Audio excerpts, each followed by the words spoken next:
Hello, Narnach here. Welcome back to Path of Exile. We're playing in Fall of Oriath beta with our Abyssal Cry Viper Striker. And we are at the Grain Gate, the entrance from the quay, basically where we left off last time. So we have a Gemling Legion to deal with, and after that we're on our way to the Sun Orb. And we head out this way, and there's a waypoint here. That is very lovely.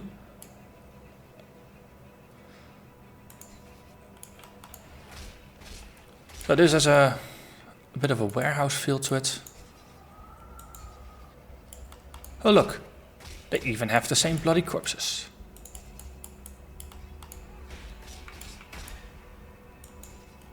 Those of you who joined the game more recently, or maybe who will be joining the game in the future and are watching this. In the past, in Act 3, there used to be an area called the Warehouse. That got removed with 3.0. It was basically the sewers in Act 3. They dipped in and out of a couple of surface areas and you went up and down. So currently, you got the connection from the slums to the sewers to the marketplace. That's the current 3.0 flow. Before that, in 2.6 and before, you actually went from the slums into the first sewer. Then you went into the warehouse. Then, first sewer, then to the second sewer, then to the warehouse, then to the marketplace. And then the marketplace actually had its own little sewer underground. So things were mixed up a little bit, but the warehouse area was lost. But interestingly, with the Grain Gate, we have regained it. So, not all is lost. And oh look, it's the Gemling Legion with a Gemling Captain. It was an optional spawn in the old warehouse, but now they are an actual quest. So that's cool. But we're basically just tanking through them pretty well. Haha, and plus 35 strength. Belts, that is what I was looking for. So, contrary to the previous side quest, this one actually didn't take all that long. Oh wow! My courageous hawk removes yet another snake from the long grass. I offer you a reward, but my mind remains unsettled. The captain lies rotting in the ground, buzzing with flies. But if Gemling legionnaires can regain their sentience, then can all of the monstrosities of the Undying do the same? My thoughts turn to the burrows and chambers beneath the earth of San. Could there be some new undead civilization growing and preparing itself underground at this very moment? Such thoughts do not make for easy sleeping. And we shall call that underground city of the dead Old Arcovia. Grim Dawn reference in case you didn't catch that. Let's see. Some elemental resistance, that is probably a nice thing to aim for in the shorter term. How you going? So you have nothing more to say, you have nothing more to say. Just gotta make a habit out of checking everybody after talking with folks. Okay. So, with the Gemling Legion taken care of, that means our quest for the Sun Orb is full on. So let's proceed. And let's get some. Captain Solaris. Remain in the warehouse until I personally send for you. In the unlikely event that Chittus should fall, you and your fellow legionnaires will be safely beyond the perimeter of his heart gem's influence. You men and women are my finest work yet. I would not lose you all to some aberration of chance. Malachi, Thaumaturge Laureate. So I think this did exist in 2.6 already, the lore bit that just played, but it seemed fitting.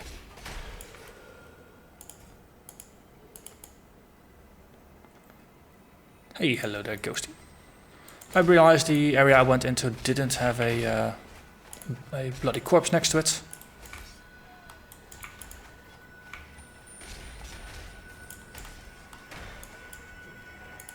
But no, killing things, getting some loot is it's rewarding in its own way.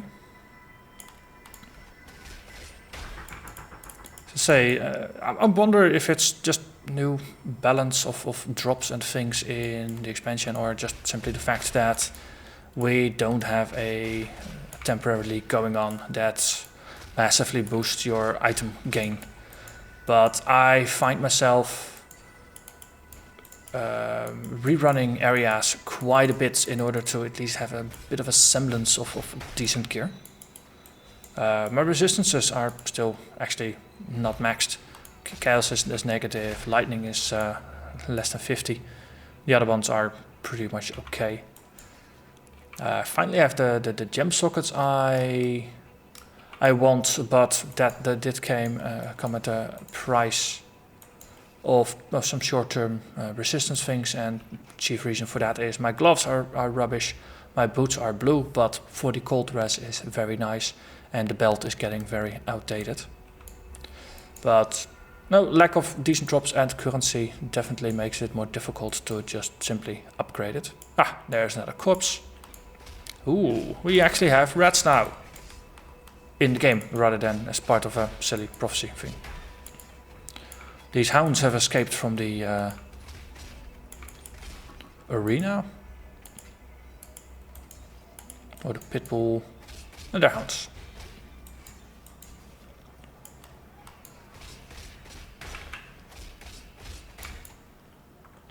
But it's definitely a different experience just going through the game, and basically before every recording session I do my daily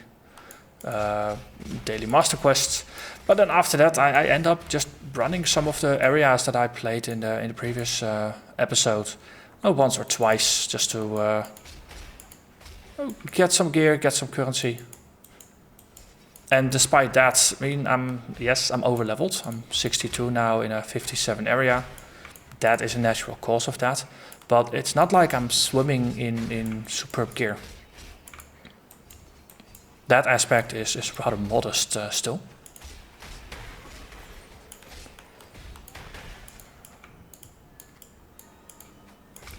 So that's I'm curious to see if this is part of the new balance, or just the fact that there is no league active, but we will know soon enough. Because I'm recording this on the Sunday before 3.0 goes live. Next Friday we get 3.0 with the Harbinger League. And then we can see whether what the new default is going to be for gear acquisition and balance and things like that. I'm very much looking forward to it. It does give me a little bit of a short timeline to wrap up this playthrough and actually face down the boss of Act 8. But I must say, I'm enjoying everything so far. Act 8 is very fun. No, then again, I did have the same start with Act 6, and then in the end it felt like a little rushed. Ooh, Imperial Fields. Okay, and then that takes us over there. Okay.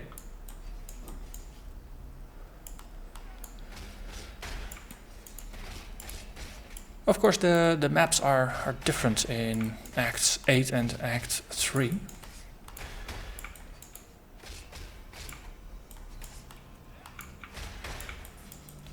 So, grazing Taurus, okay. Devourers popping out of the road.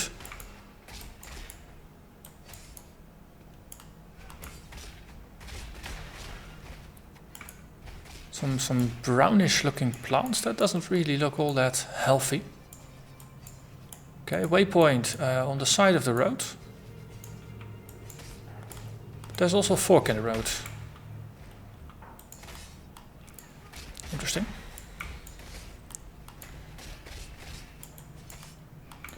Shiverblade, that's just one of the scarecrows with a sight and a shield.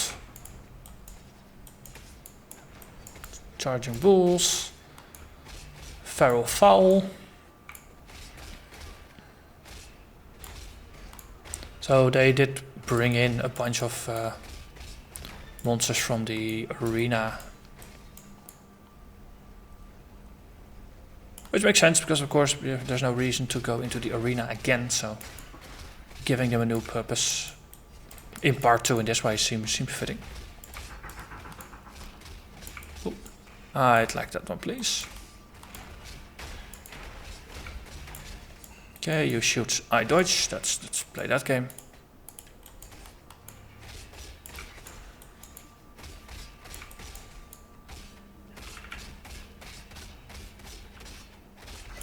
Ooh, Assassin's Mitts. Oh, hello there, Volatile Flameblood. Okay, then just whirl out of the way so it won't hit you. I think that's a very nice change. Okay, let's have a quick look. What are you? Snakebite. Aren't you supposed to drink snake bites?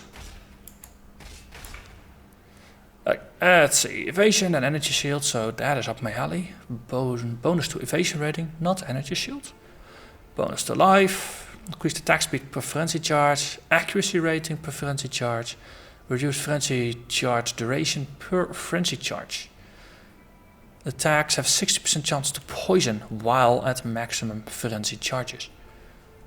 Okay, interesting.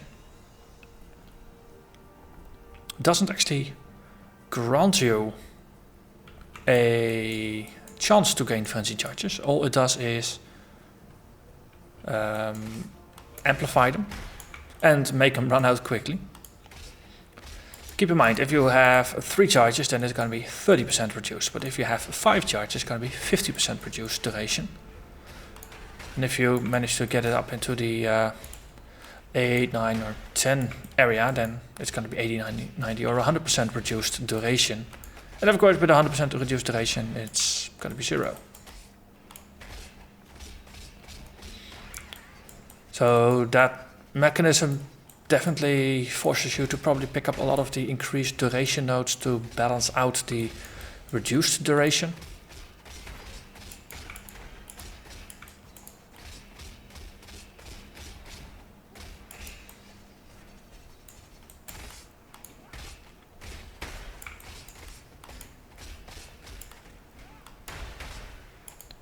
I do like how you can explode just half a screen of mobs if you get things going in the right way. Sometimes it does pay off to just wait a little bit when you're with no starting to murder everything, just so more things can gather around you. Okay, I did seem to have lost my sense of where the road is. Hello. You were timing your appearance just right. Ah, okay, so the road ended. That's why I can't find the road anymore.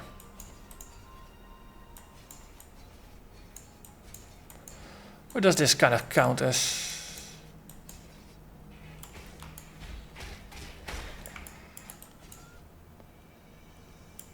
bit of an aqueduct?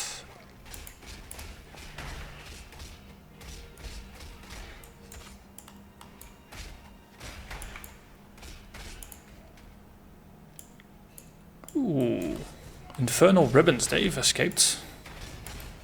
Auric Lions. Also, interestingly, there's not a lot of poison stuff going on up here.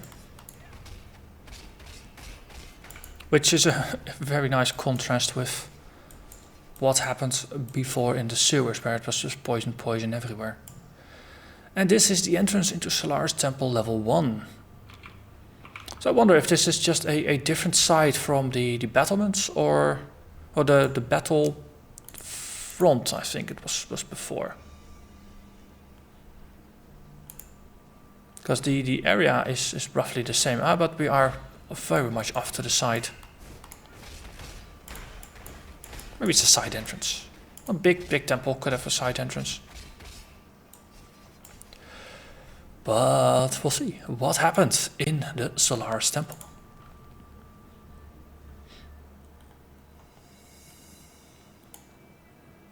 So Rogue Exile, or a Crazy Exile, has taken over. So let's see, that's probably going to be the boss fight.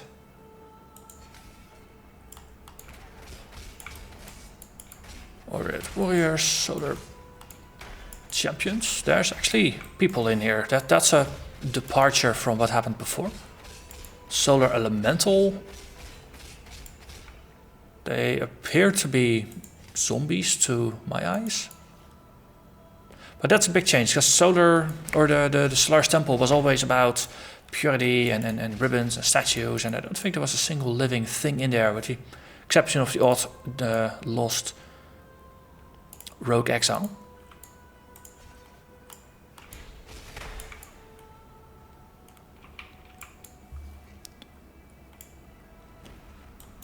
They don't say that they're undead or anything like that. It's just the appearance. Actually, it is more golem-like, with just floating arms and things like that. But it's just the texture of the arms. They really look undead. Maybe they're more related to the things in the mines. That might be possible.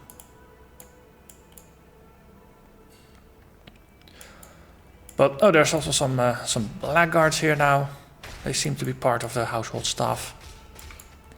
A lot of fire themes going on here. And aha, a waypoint. Yeah, both level 1 and 2 have a waypoint. At least they have in Act 3. Before it was only Act 2 that had one.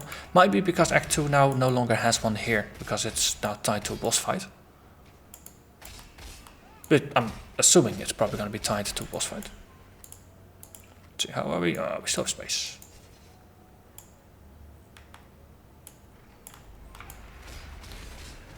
Okay. There's some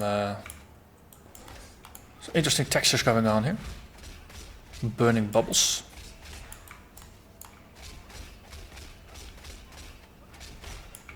Cast Molten Shell, you say? Would that be a possible MTX for Molten Shell? To just have a bubble of fire around you instead of the swirling shields?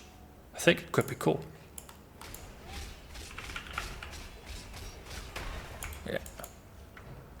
Either way, they're not dealing poison damage, and as such, I actually have a decent chance of just tanking it on my energy shield. Interesting. Now we're going out to the battlefront.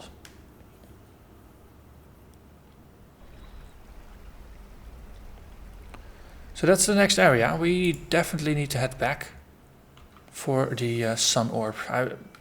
Yeah, of course, the battlefront has the bridge in between Solaris and Lunaris Temple. Presumably that is where Solaris and Lunaris themselves are fighting. I think they were fighting. I think I've seen that in a preview somewhere. So if you see the battlefront, you are at the wrong exit. Because Solaris 2 is going to be in our nearby future. Okay, let's just get surrounded here and whoosh.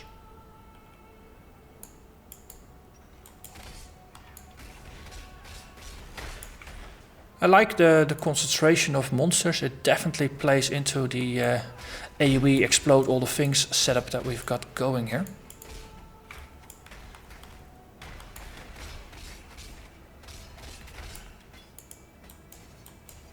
Okay, and let's just spice up this box a bit. Stream of monsters, 4 coins. I definitely should just get into doing more with the prophecies. That's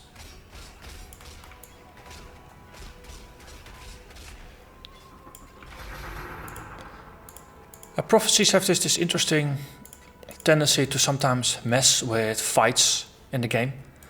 So for a first playthrough, they add more challenge and a different experience than you might want. But they are, of course, a source of increased loot and things like that.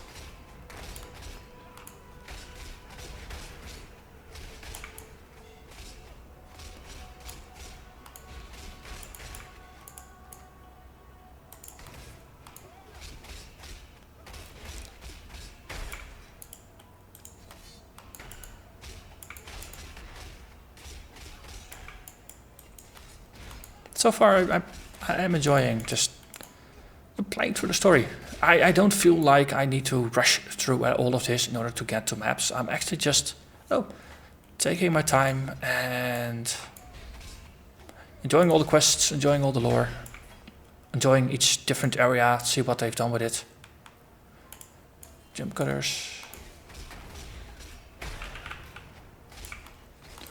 Of course, though, once we've gone through the new content like 5 times, it's gonna be less compelling. I'm fully aware of that.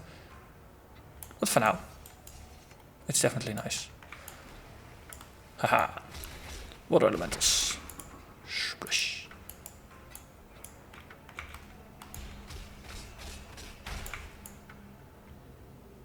Okay.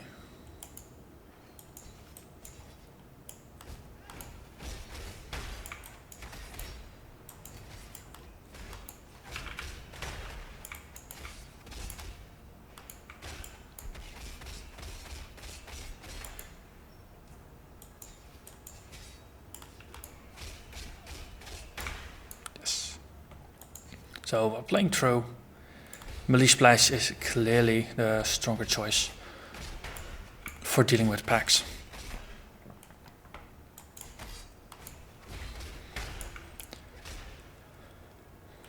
If it weren't for the fact that I'm using 2 one-handers, 2 claws, so I can't actually have no more than a 3 link on the weapons.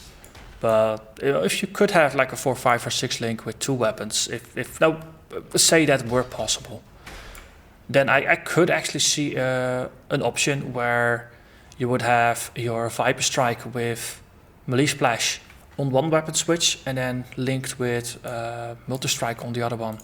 So you could just hit X or whatever button it is to just swap between the sets. So if all that you're left with is a single rare, then you just swap to your multi-strike and you just whittle it down quickly. Hey, that's our first map drop.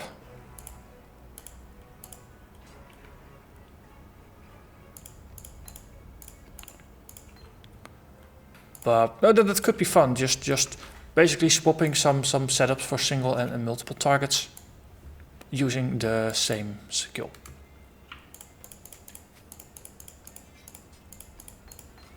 As you can see about the amount of loot that's still in the stash, I'm literally just picking up. I picked up right where we left off, didn't even let the instance close, but that does mean I have to sort through some loot a bit later.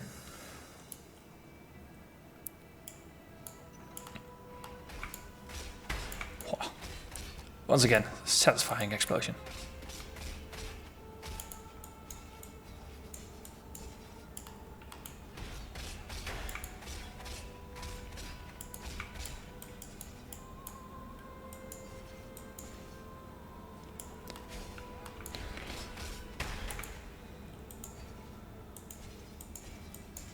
So the lions and the blackguards are new. I don't remember seeing some of the zombie elemental type things on this level. They were on level 1, but not on level 2.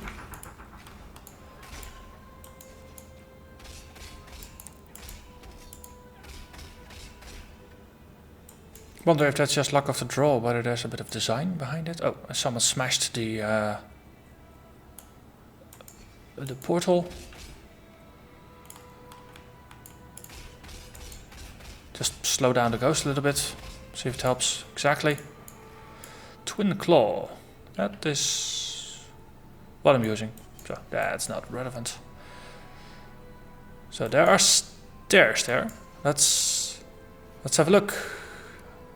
What's... Oh wait, oh, excuse me. Journal entry. Malachi, first Caso of Divini, 1329 IC. Pretty as porcelain, but her mouth spins like the potter's wheel. That's how I once described Diala. Yet on this day, my lady is as ravishing as a nightmare, radiant as the fullest moon. Diala is my Gemling queen, and we shall rule, side by side, over the world that will soon come to be.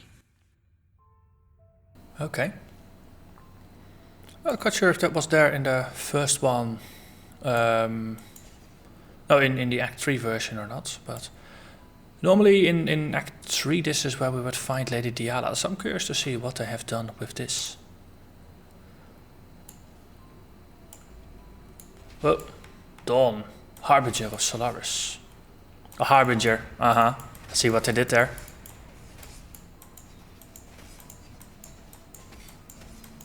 Okay. You know what? He's actually pretty annoying.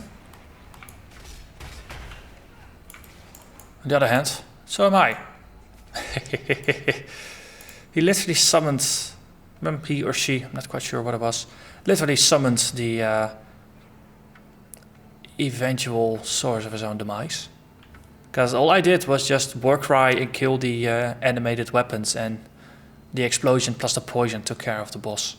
Exactly the way I envisioned the synergy between the skills, so it's nice to actually see it work. Sun Orb. The sun is a devoted mother. She casts her golden blessings on the crops of the pious and makes barren the fields of heresy. Sunlight is belief. Sunlight is life. The Solar Verses.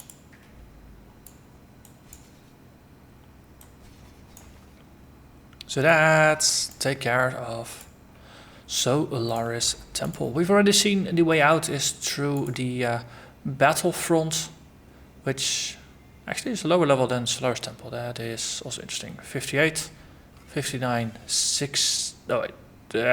Eternal Laboratory, that was not level 2. But I think this was also 59. So then we get 58 again for the Battlefront, rather than a 59. That's odd, but then again, things were never all that logical. Let's have a chat with everybody. See if, no, we got something in terms of lore. Don't think so, but it's another let's fill our inventory with large items kind of quest. So Sun Orb, presumably we'll get a Lunaris Orb or a Moon Orb, and then after that we can actually do something with it. But for now, this is where we're gonna call it an end. So, as always, thank you very much for watching, and I hope to see you again next time. Bye bye.